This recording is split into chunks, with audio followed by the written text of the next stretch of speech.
Convenção, espalhando emoções.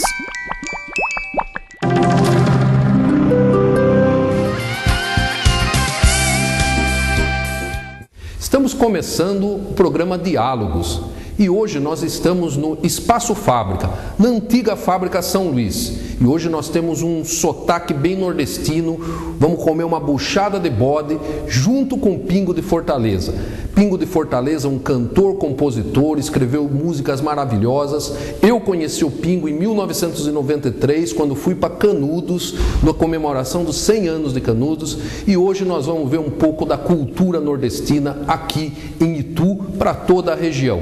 Venha conosco, vamos assistir esse programa com o Pingo de Fortaleza.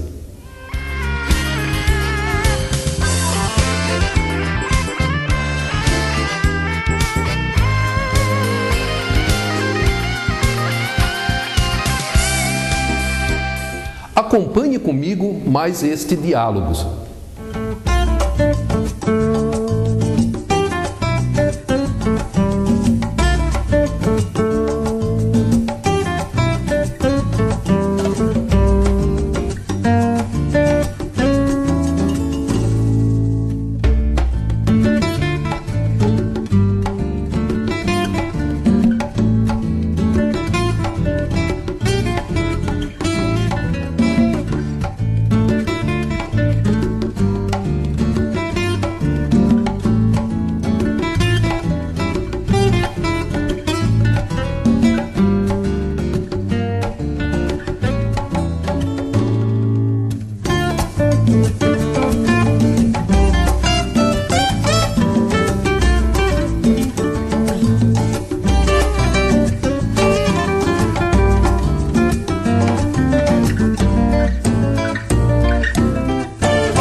Mais um programa da série Diálogos.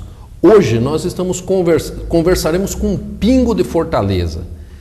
Pingo de Fortaleza está vindo para Porto Feliz, veio fazer um show, participar do primeiro mega festival sertanejo e nós aproveitamos para trazer o Pingo aqui para o programa Diálogos. E vamos começar uma conversa sobre uma interlocução Itu-Ceará. Então, vamos começar com o Pingo. Tudo bom, Pingo? Tudo ótimo, tudo bem, em paz. Pingo, gostou de Itu? Uma maravilha, uma cidade realmente que já tem um referencial histórico e a gente pode perceber isso, né, passeando pela cidade, em contato com as pessoas. Realmente me sinto muito à vontade aqui nessa cidade. Porto Feliz também você gostou e vai fazer o show lá depois da missa, no Dia do Trabalhador. É verdade, Porto Feliz eu tive a felicidade de conhecer aproximadamente um pouco mais de 10 anos atrás e conviver um pouco com aquela cidade, com aquela arquitetura e a felicidade de voltar para realizar esse show e também um trabalho de troca através de oficinas musicais, de musicalização e de temas correlatos à questão cultural. Então, me sinto muito bem na região como um todo.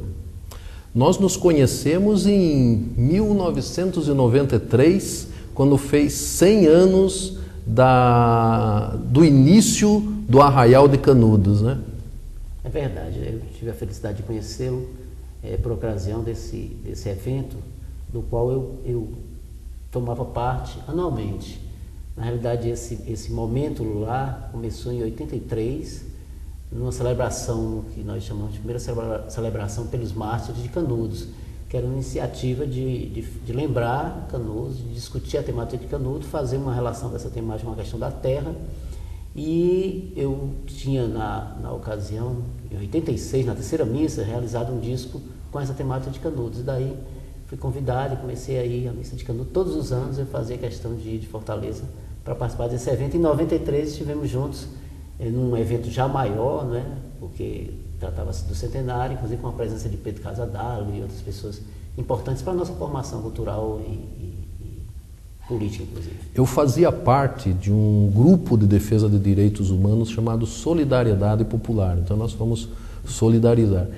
Tem jeito, tem Centauro e Canudos, alguma coisa, dá uma palhinha aí das músicas que você tocou lá? Na verdade, a minha história ela passa um pouco por Canudos na minha carreira. O meu primeiro disco era um disco que tinha essa temática. Inclusive, o meu nome no primeiro disco era Pingo, apenas porque eu nasci prematuro de 7 meses, e assim fui apelidado em casa pelos meus familiares. E quando eu fui para a terceira missa pelos Marchos de Canudos, o historiador, seu colega Fábio Paes, dedicado artista à causa de Canudos, colocou no cartaz de divulgação que eu estaria indo de Fortaleza. Então ele fez questão de fazer a referência, ele mesmo colocou Pingo de Fortaleza. Quando eu cheguei em Canudos para cantar pela primeira vez, estava no cartaz, né? Pingo de Fortaleza. Então havia um jornalista conosco, Nelson Augusto, um jornalista ativo em Fortaleza, e quando nós voltamos ele fez uma matéria imensa com o título Novo Cearense na Velha Canudos, Pingo de Fortaleza. Então, na realidade, o meu primeiro disco, o meu batismo, tudo passa um pouco por Canudos, e eu tenho o maior prazer de cantar canções relativas a esse tema. Eu posso fazer um pouco o Centauros e Canudos, né?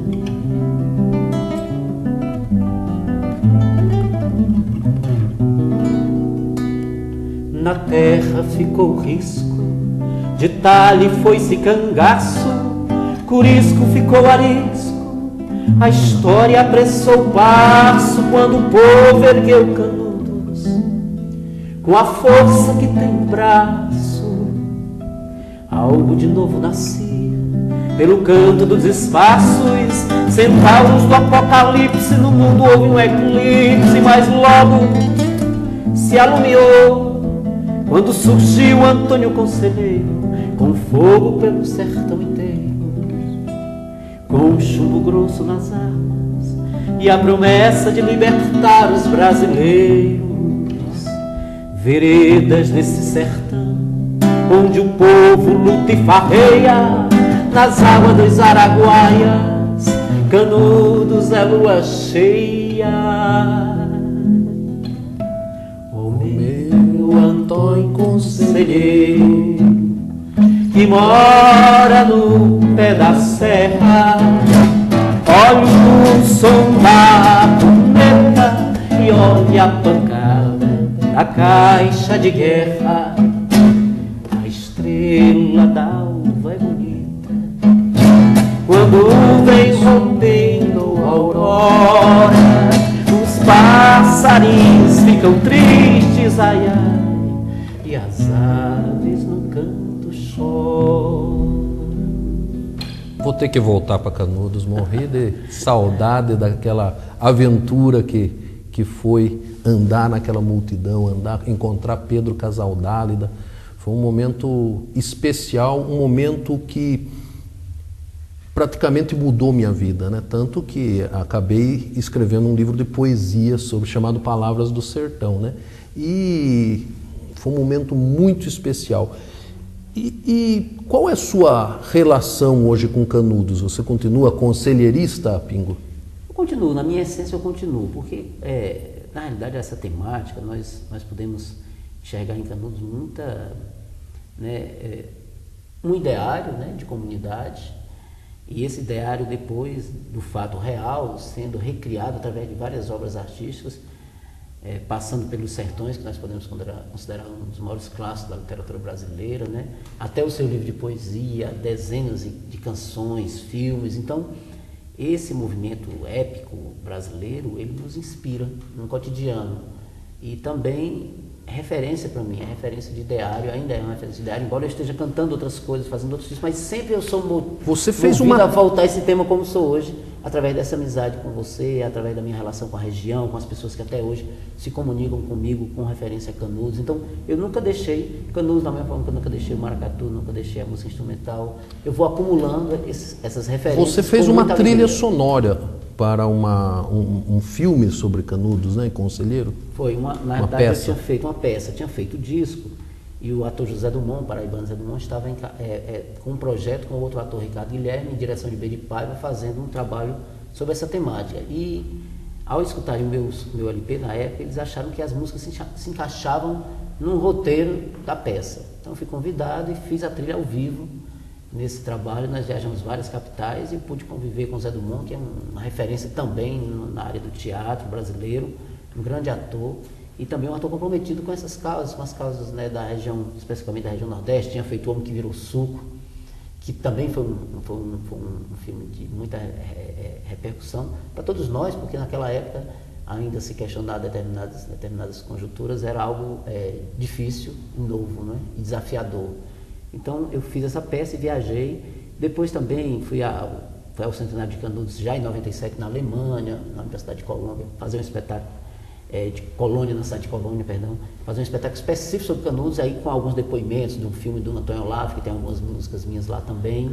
Então esse trabalho de Canudos é muito legal saber que ele teve repercussão e continua tendo nas escolas, as pessoas trabalham as músicas. E depois eu fiz outras músicas, né, depois do LP, e até foram compiladas num CD chamado Cancioneiro de Canudos. Eu não trouxe esse trabalho, mas ele traz não só o LP, mas todas as outras músicas que eu fui fazendo, tocando sobre Canudos.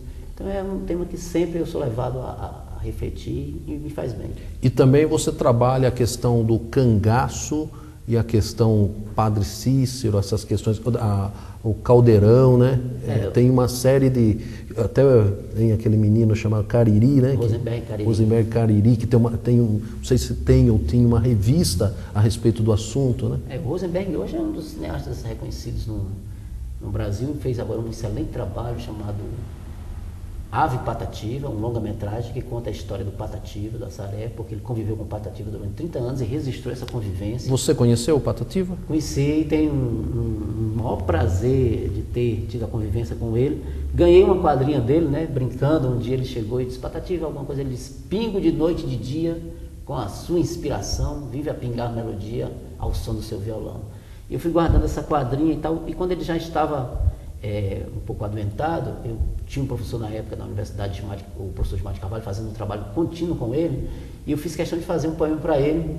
Esse poema está registrado, inclusive agora no YouTube, eu fiz um pequeno vídeo chamado O Poeta é Sobrenatural, que eu pego o poema dele, né, que é A Terra é Natural, que ele fala da riqueza, da beleza da natureza, das coisas, e eu falo que ele é maior que a natureza. Eu começo a brincar, o poeta é sobrenatural, não pertence a esse mundo, pois sem fazer esforço profundo em todo lugar está.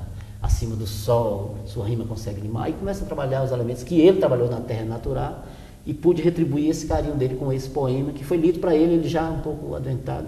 E tive a felicidade de realmente conviver com aquela alma superior, digamos. Era um passarinho mesmo. Total, o dia todo criando e pleno, na convivência. Realmente... Para mim foi um grande privilégio. Em algumas ocasiões nós viajamos juntos e eu brincava muito, eu sempre fui um pouco brincalhão e brincava com ele, e ele também sempre foi um pouco brincalhão, e tive a felicidade de conviver com ele, sim. E agora no filme do Rosenberg, inclusive tem umas imagens nossas, minha, do Patativa, e o Rosenberg trabalhou muito as minhas músicas instrumentais de um disco que eu fiz chamado Zoeira, nesse filme dele, que foi recém-lançado de 2 anos para cá. E o Rosenberg continua cineasta, não tem mais movimentação Cariri, mas nós tínhamos uma relação. Então, nessa época do LP de Canudos, o Rosenberg tinha essa revista e focava um pouco nessas manifestações populares como referência ideológica da revista. Então, foi através do Rosenberg que eu passei a conhecer o Caldeirão, Canudos, o Cangaço. Então, o disco, ele, embora tenha foco em Canudos, ele aborda em algumas canções, eu cito esses elementos como Contestado, Sedição do Juazeiro, como elementos que fazem parte de um universo, né, digamos assim, de um universo que foram esses movimentos sociais brasileiros do final do século XIX e início do século XX. Pingo, me diz como que hoje você mora em Fortaleza, mora no Ceará, como que é essa sua relação? Hoje parece que o Nordeste é muito mais valorizado, principalmente economicamente, né? Nós temos lá Pernambuco, que é o local onde mais desenvolve. O que você conta aí desse neo-Nordeste que surge daquele Nordeste, ou ainda tem aquela muita... Quando eu fui no Nordeste tinha muita criança pedindo dinheiro na estrada. Como que hoje anda o Nordeste? Eu posso até dizer que eu li o texto do seu livro e eu senti que é um choque cultural ali, né, que você vivenciou no sertão, com as pessoas. Cada palavra sua ali tem uma densidade muito forte, porque realmente era e ainda é um pouco assim o sertão, mas não é mais igual, né? Nos últimos anos nós conseguimos, eu acho que a gente tem que, inclusive, nominar isso, né? Tem que reconhecer o esforço lógico, de todo um conjunto de gestões no Brasil nos últimos anos, mas especificamente o presidente Lula teve uma atenção especial pelo Nordeste e também por Pernambuco, já que ele é de lá, então ele, lógico, que deu essa atenção mais especial ao Pernambuco. Mas o fato é que a situação é uma situação, principalmente nesse polígono, de difícil ainda convivência com essa natureza, né, de domínio dessa natureza. Você viu, a Caatinga, o semiárido, é uma região difícil de você trabalhar economicamente, precisa de saídas tecnológicas e muitas outras inventivas, e também de uma ação política importante nesse sentido. Então, eu acho que nos últimos anos a situação melhorou, já é possível verificar isso, não só através dos programas assistenciais, mas também através da produção, né? Já existem alguns projetos de produção, embora esse aspecto da produção ainda precisa melhorar bastante, porque é onde as pessoas vivem bem, onde há produção, efetivamente. Você tem que produzir, você não pode viver só da assistência social, né? Você tem que encontrar uma forma. Aí é que entra o desafio, porque produzir aí, nesse cascalho, produzir nesse clima, é mais difícil, então você tem que desenvolver, mas não é impossível. E o próprio exemplo de Canudos, voltando a Canudos, mostrou isso, né? Você exportava pele de cabra para a Europa, né? Porque você descobriu ali, olha, aquele animal ele dá certo ali, aquela planta dá certo ali, Então, melhorou um pouco, a gente viaja pelo sertão, eu moro em Fortaleza atualmente, tenho viajado menos em função da própria ONG que nós administramos lá. Antes eu era mandarino, quando eu saía de Fortaleza, pegava um semileito aí. Encontrava uns paulistas. Vamos lá para Porto Feliz, vinha para cá, era 2 meses aqui em São Paulo, não sei o quê, e passava um tempo viajando, depois voltava a Fortaleza. Atualmente eu saio muito pontualmente, porque tenho esses compromissos mais lá, criei um pouco um polo mesmo, né, de atuação lá. E mesmo quando eu viajo no sertão, no Nordeste, eu percebo que há uma certa melhora, né, de vida das pessoas, mesmo nas cidades pequenas, por muitas questões, né? Mas ainda precisa melhorar. É um desafio, principalmente no semiárido, gerar uma convivência mais, digamos, economicamente mais salutar, mais visível. E eu acho que isso o próprio Nordeste tem demonstrado que nos últimos anos que está cumprindo esse desafio, está tentando isso, mas ainda falta alguma coisa. Tem muito coronel por lá ainda ou não?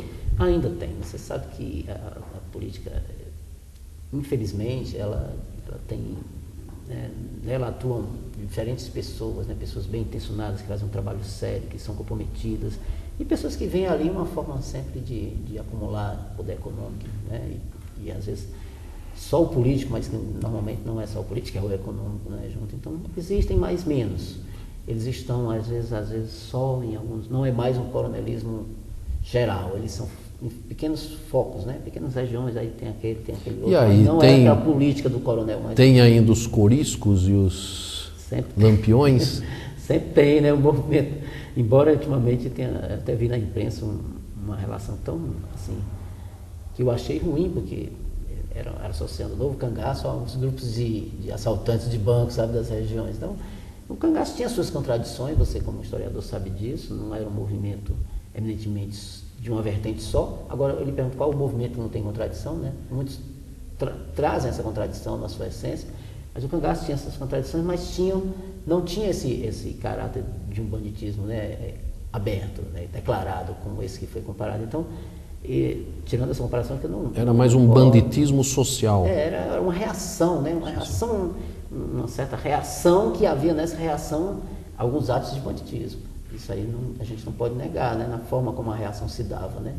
Mas o Nordeste hoje tem os seus coriscos, que são cantores, seus coriscos que são artesãos, seus coriscos que são políticos, que estão sempre negando um status quo, lutando, se dedicando, se doando a essas causas. O meu caso é a música. Se a gente puder fazer uma comparação, não querendo ser pretensioso, talvez a minha música, produzir esses discos, viajar, fazer isso, seja uma espécie de... Coriscagem. Coriscagem, digamos assim, vamos criar essa... Cangaço cultural. É verdade, pode ser. Nós estamos aí tentando, né, de certa forma, e ocupando da internet as escolas, nos diálogos, nos trabalhos de formação, nos editais culturais, ocupando esses espaços, né? De certa maneira, você seria um artista marginal no sentido de estar na margem desse sistema midiático, TV Globo, pode-se dizer que é uma... Porque nós até discutimos um pouco isso hoje, a questão da universalização, que está muito mais... O universal está mais na TV, mas tem o regional. E no regional a gente vê manifestações culturais maravilhosas, como é seu caso, e tem muitos outros lá no Nordeste e também no Sul, no Sudeste, no Centro-Oeste, no Norte. Mafei, cada dia eu tenho mais dificuldade de separar, às vezes, algumas coisas, sabe? Não só a nível de nomenclatura, mas porque realmente o mundo hoje ele permitiu essa interlocução de ações, né? Então eu às vezes costumo misturá-las para justificar até o meu próprio trabalho, como eu que eu atuo, porque na realidade você antes tinha muito claramente um espaço que era único da mídia e os que estavam fora.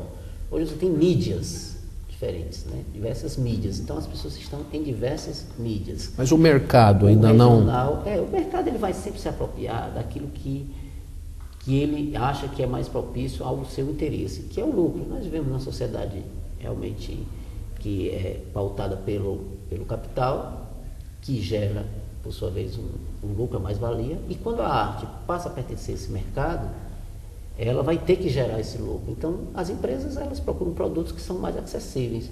Então, elas vislumbram ali um determinado produto que tem mais, digamos, saída.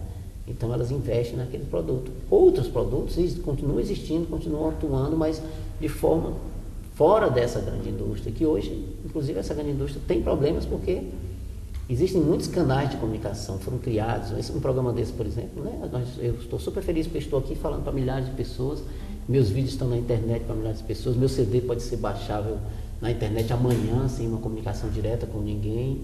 Então, basta que a pessoa tenha interesse, ela procura baixar, ela pode fabricar o CD em casa. Qual que é seu site, seu blog? Você tem para as pessoas, para o telespectador aqui, para o ituano, para o Porto Felicense, o saltense, poder conhecer você via net? Olha, a minha música ela está no meu blog, principalmente no meu blog, que é www.pingodefortaleza.blogspot.com. Nesse blog você tem os CDs que são... Você pode baixar todo o CD na íntegra, gratuitamente. Você tem vídeos, você tem um pouco da história. E isso está lá presente. Todo dia as pessoas entram e vão baixando esses discos. É uma forma de você se comunicar com as pessoas do mundo todo, né? Eu acho isso bacana. Eu acho que é isso que remete à sua pergunta. Então, está muito difícil você dizer o que é regional, o que é universal. Na realidade, não existe essa dicotomia, né? Tudo é universal e é regional ao mesmo tempo, na minha avaliação. Porque tudo tem um ponto de origem e, ao mesmo tempo, tem uma capacidade de comunicação universal. Só que antes as pessoas sempre tentaram negar isso, tentaram dividir para dizer, olha, o seu trabalho tem um alcance regional, então eu vou te chamar de regional. Já o outro, que está no universo midiático, que veio, né, esse é universal, porque chegou aqui. Não, se o meu chegar lá vai ser universal também. E esse saiu de algum lugar, esse também é regional. Então, na realidade, existem, para mim, todo o trabalho tem uma essência regional e tem uma capacidade de comunicação universal. Basta que ele consiga dinamizar essa capacidade de comunicação. Pingo, enquanto nós vamos comer uma macaxeira, uma buchada de bode, alguma coisa assim, nós vamos fazer um pequeno intervalo para que as pessoas possam tomar uma água, tomar um cafezinho. Diálogos volta já com Pingo de Fortaleza.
TV Convenção, espalhando emoções.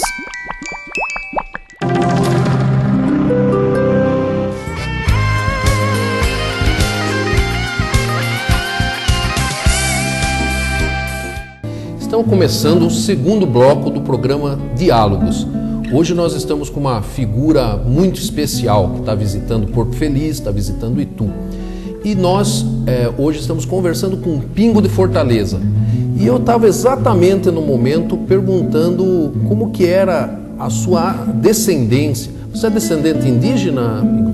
Eu me considero descendente indígena das etnias cearenses, né? E hoje tem uma vinculação muito grande também com a minha ancestralidade africana através do maracatu, que foi um ritmo... O que é? É o cariri? Cariri? Os índios cariris? Seria os cariris, mas ali na região onde meus pais, talvez os Paiacu, a nação Paiacu, todos não são tupi, né? São os que foram denominados pelos tupi de tapuia, ou língua travada, aqueles que não eram tupi. Todas essas nações foram chamadas de tapuia, né? Então, Tremembé, Quixelô, Paiacu, Cariri, que fizeram inclusive uma confederação dos Cariri, em 1700, início de 1707, contra os portugueses na região onde hoje é Fortaleza, Aquiraz, as cidades da região metropolitana. Então, eu considero fruto dessas etnias e também dessa relação com a cultura afro, lógico, também herdando tudo que nós herdamos, não podemos negar. É descendente de negro também? Também sou. De africano? Eu dizer que sou negro. Às vezes eu digo sou negro, sou índio, nas minhas músicas, nas minhas falas, né? Sou muito mais essas duas etnias. Eu carrego isso na minha música, no meu comportamento, na minha religiosidade, na minha prática do cotidiano. E o maracatu, o que é exatamente? O maracatu é um folguedo, é uma manifestação que teria uma certa origem nas coroações realizadas pelas Irmandades de Nossa Senhora do Rosário nas igrejas católicas, já em Portugal, com referência a um rei do Congo, rei Carion, que teria se convertido ao catolicismo. Então eles faziam uma festa, naquele dia os escravizados, já em Portugal, faziam uma festa com referência àquele rei. Então essa coroação dos Congos, do rei de Congo, e depois a Nijinga, que foi uma princesa da Angola, uma rainha da Angola, que inclusive combateu os portugueses, se aliou com os holandeses, muito bonita a história dela, a lendária Nijinga Nibande. Então ela seria a rainha, ele seria o rei, e essa coroação era feita para esses reis do Congo e da Angola, nas igrejas de Nossa Senhora do Rosário. Por um determinado processo, não se sabe ao certo, de romanização da igreja, essas manifestações migraram um pouco para a rua. E posteriormente alguns migraram para o carnaval. No Recife, o maracatu é a casa de Xangô no carnaval, era a prática religiosa no carnaval. Então existe um sincretismo. Existe um sincretismo e também uma fusão de elementos, né, estéticos e culturais históricos. O maracatu, já em Fortaleza, essa presença, essa relação direta religiosa não é muito visível. Com as casas de Xangô, com as de Umbanda e tal, eles são eminentemente criados para o carnaval. Foram no século já, o maracatu de ouro, que é o primeiro criado para o carnaval, foi criado como uma manifestação carnavalesca.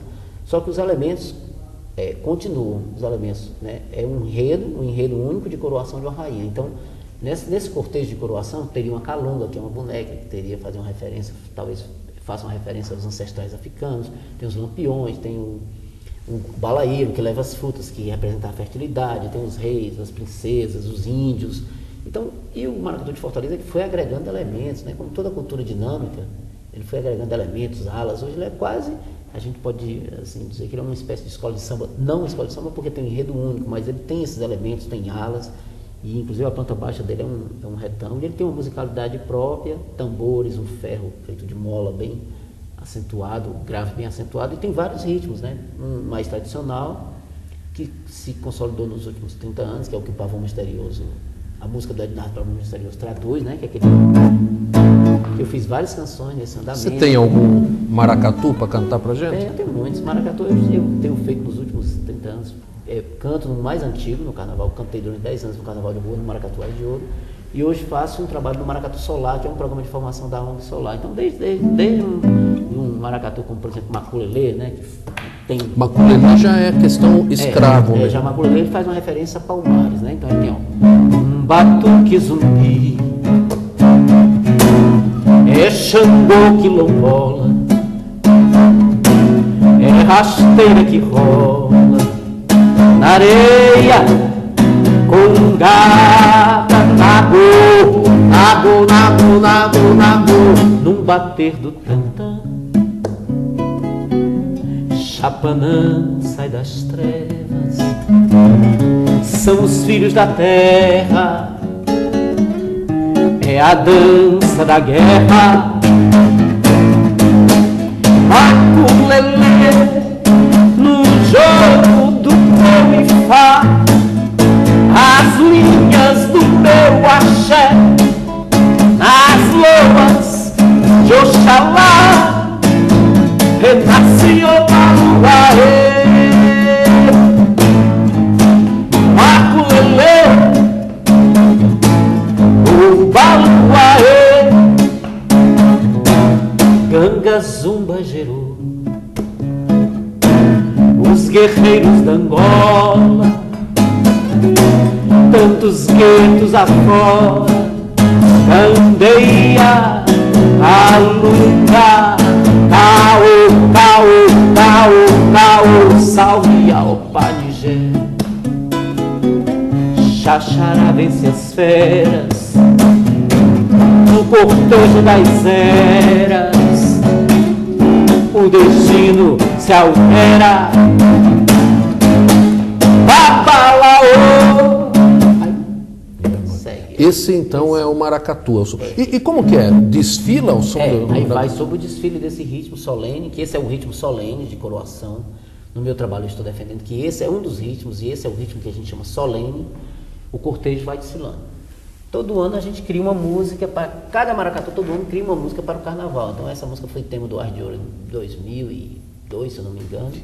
E já está presente num disco meu de 91, outro LP, que está faltando na sua coleção aí. Esse é difícil.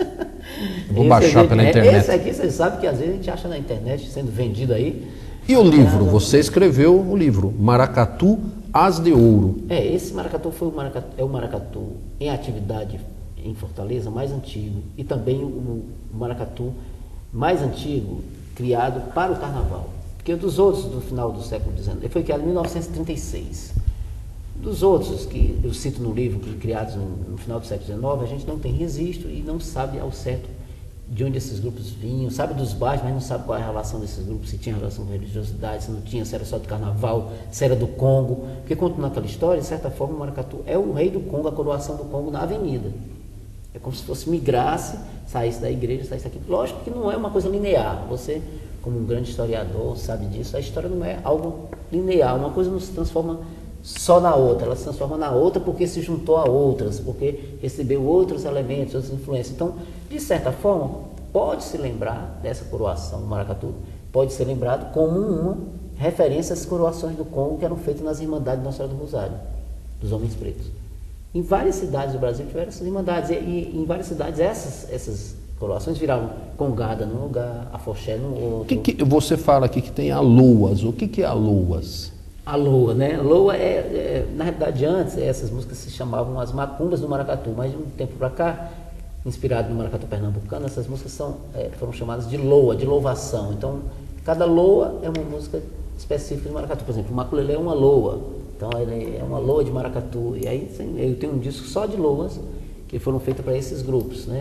Então são as loas de louvação mesmo, cantigas de louvação, né? Aí já é o latino no maracatu, você vê como. Ou seja, tem que ter um dicionário só de maracatu.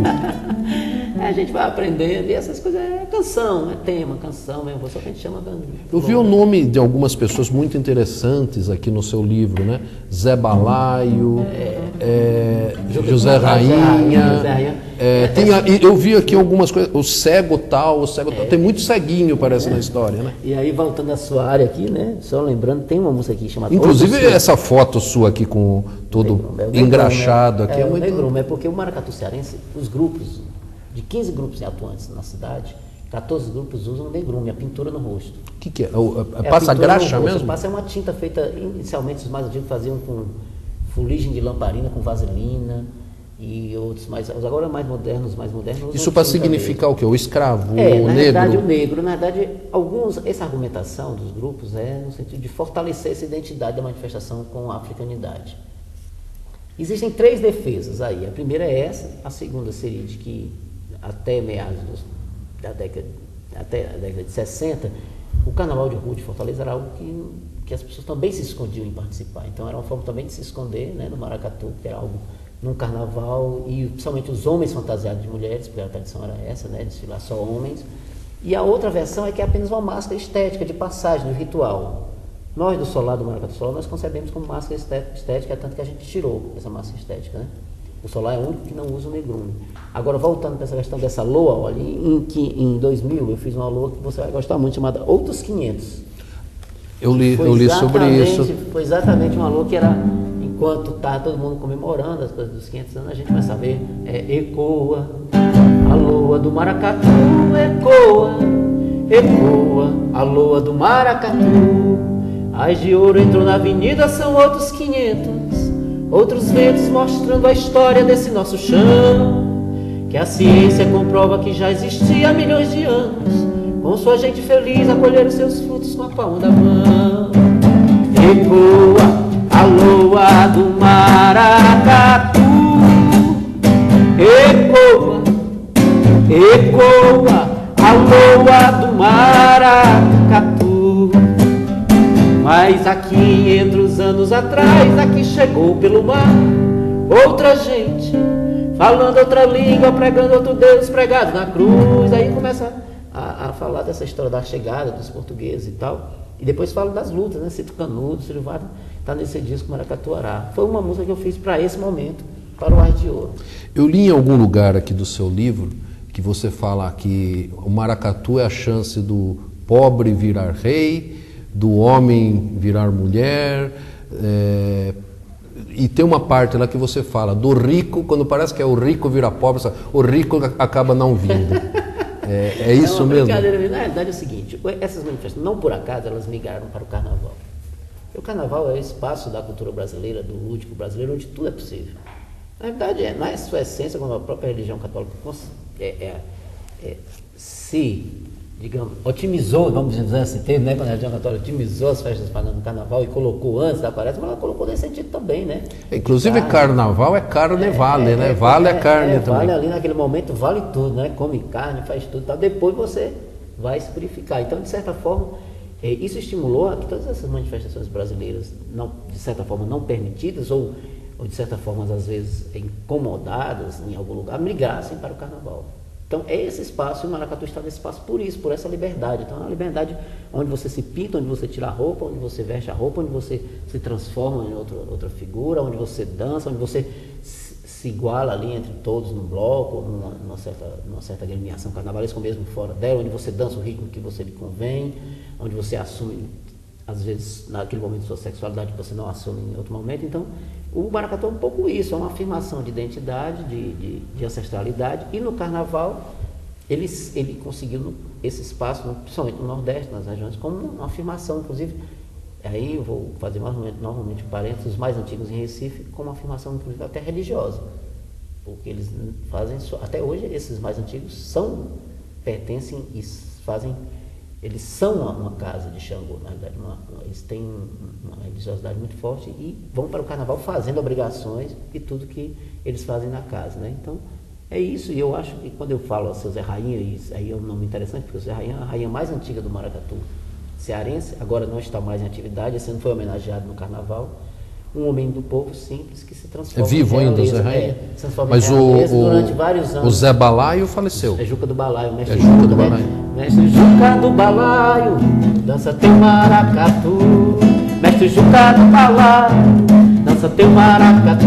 Isso a gente brincando com o Juca. E ele seria o rei? O rei porque na verdade, aí tem uma questão, por que no maracatu, no Congo é o rei e a rainha, no reizado, que é de certa forma também uma continuidade do Congo, é o rei e a rainha, e por que no maracatu foi a rainha?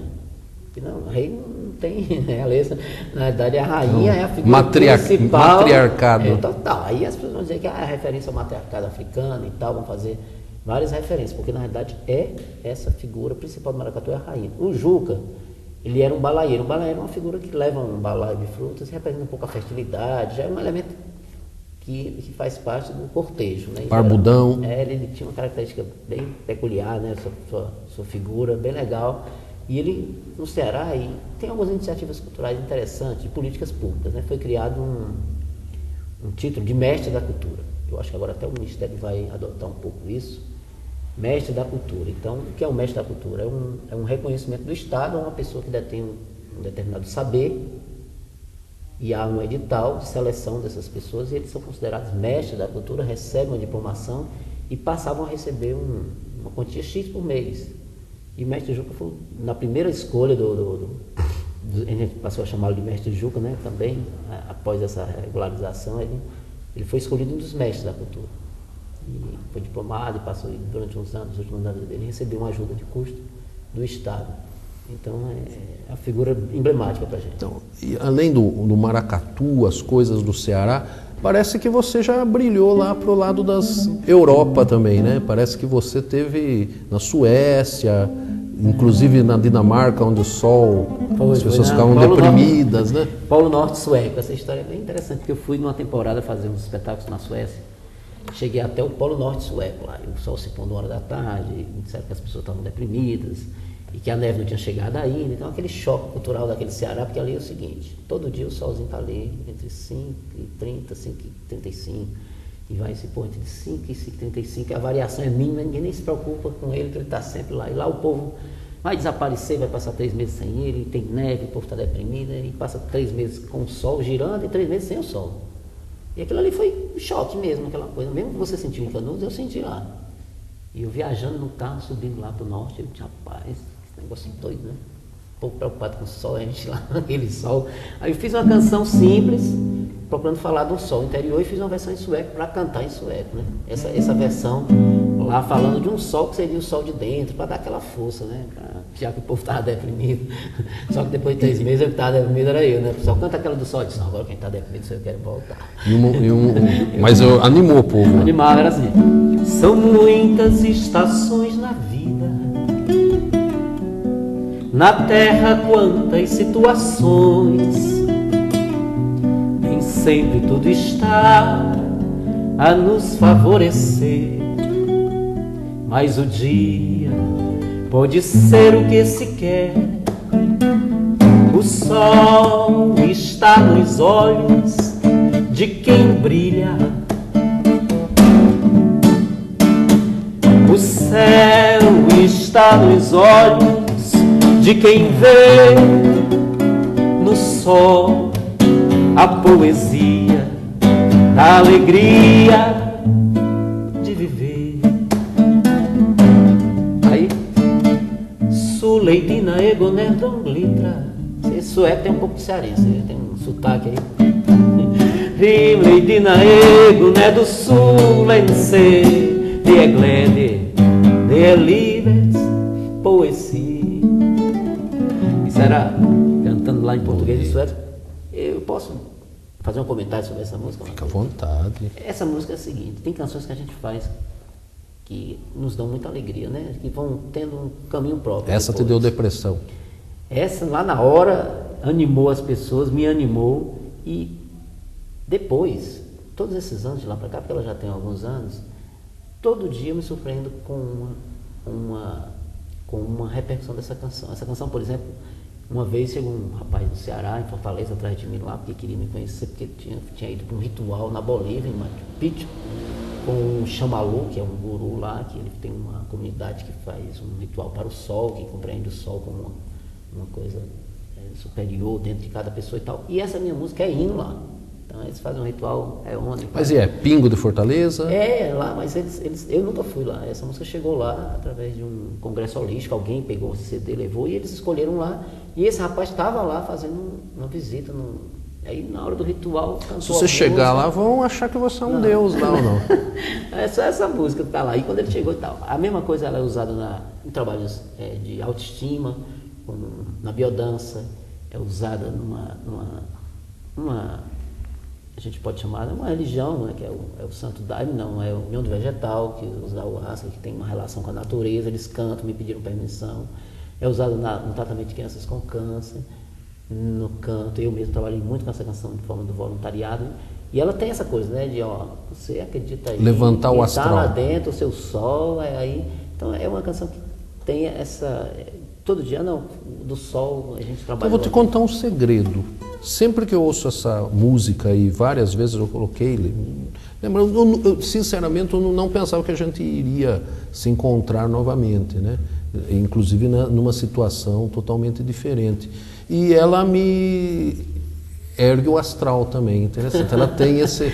É um antidepressivo mesmo. É verdade. Eu agora estou fazendo um disco, inclusive, só com canções mântricas, que são canções que eu fui fazendo, que eu considero que tem uma mensagem do mântrico, né, mente, que mobiliza a mente, que mobiliza. Então, até com arranjos indianos, né, tem essa Solo Encanto, tem Caminho de Luz, tem a Gratidão, que fala da obrigado pelos beijos, pelos olhares também, pelas palavras e pela mão, por tudo que é tão bom viver.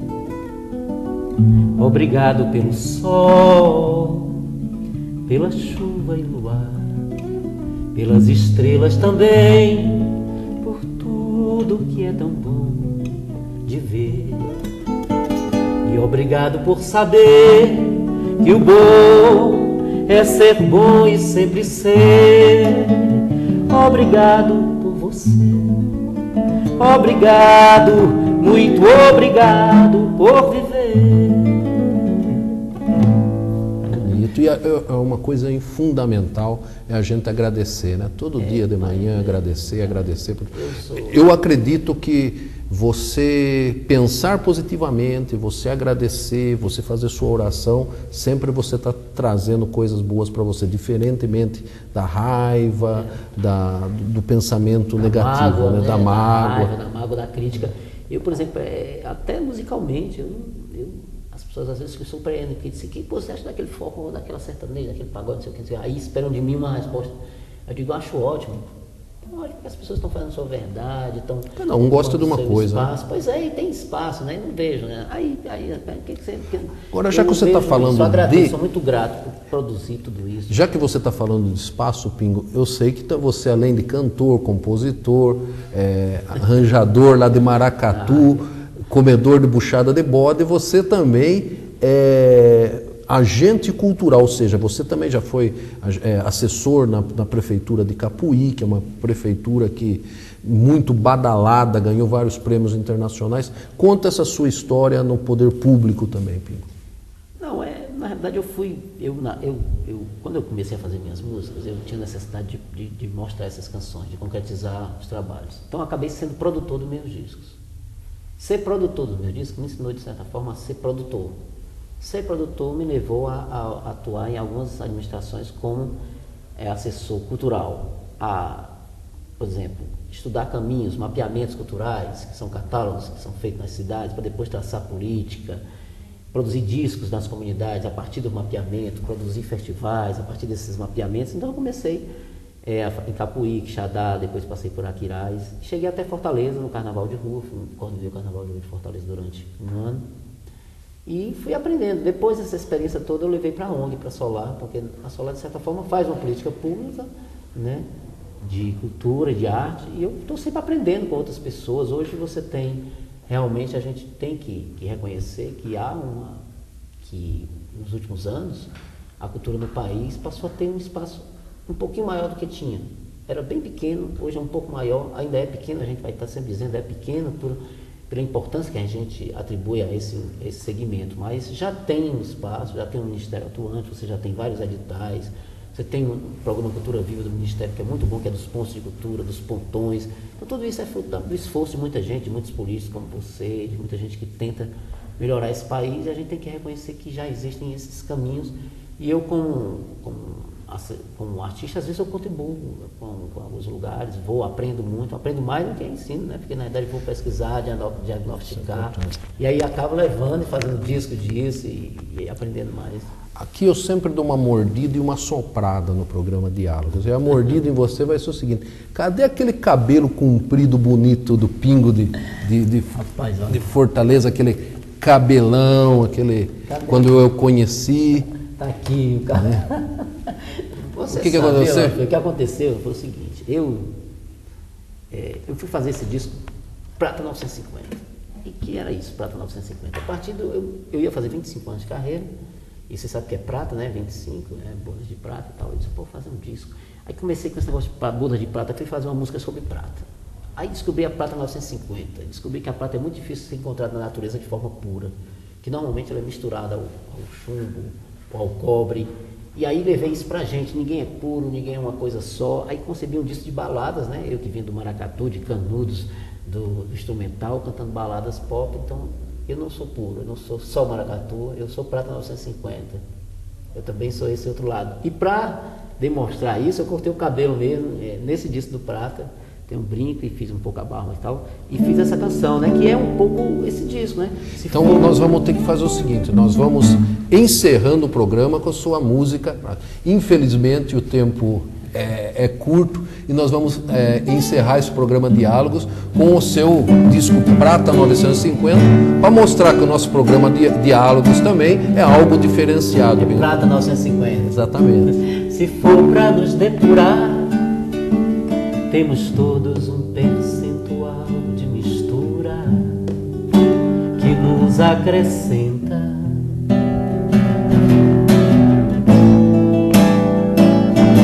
Como a prata traz o chumbo sagrado na prataria, assim também é nosso dia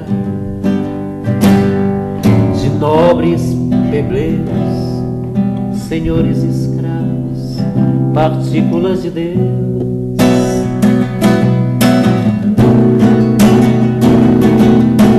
Prata 950, qualquer um pode aumentar essa mistura. Dom Afonso já morreu. Prata 950, a impureza que nos cura, o amor, você e eu. E para fechar com chave de ouro, melhor, com chave de prata, né? Esse programa, eu espero você no próximo Diálogos. E o bom é ser bom e sempre ser. Obrigado por você.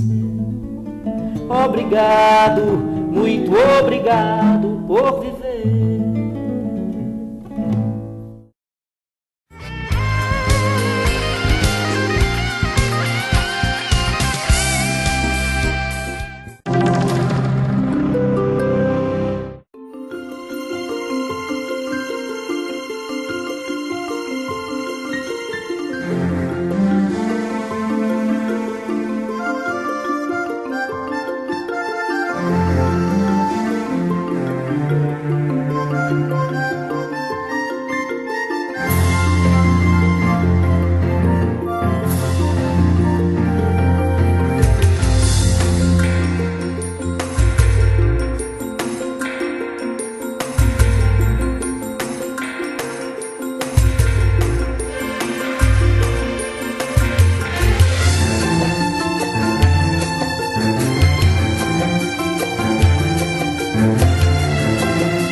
TV Convenção, espalhando emoções.